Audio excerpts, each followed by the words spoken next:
Bura ikore ne lokruoge leo mag kombe mag komiti od bura mochan tim kaya od bura dwe manyien mag oyange ko jatend kweth mathoth od bura Kimani Ichung'wa kinde romo madhi nyime mar jod bura Naivasha e kaunti ma Nakuru.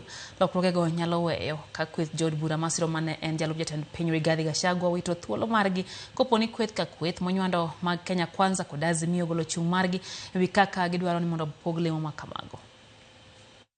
2 weeks ago, I saw in the papers that there is panic as Speaker Weta reconstitutes committees. I want to make it very clear. The Speaker does not constitute any committees.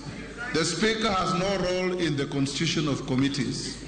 It is entirely the duty of the majority and minority leadership, and to hereby direct the majority leader and the minority leader to move in earnest and reconstitute the 18 committees whose life has come to an end with the last session, so that by the time we reopen on 11th, you now get ready to bring the process to house business so that we can process and have new leadership or continued leadership in the committees, taking into account, as you said, performance, regular attendance of committee meetings, and the industry to which you put in those attendances.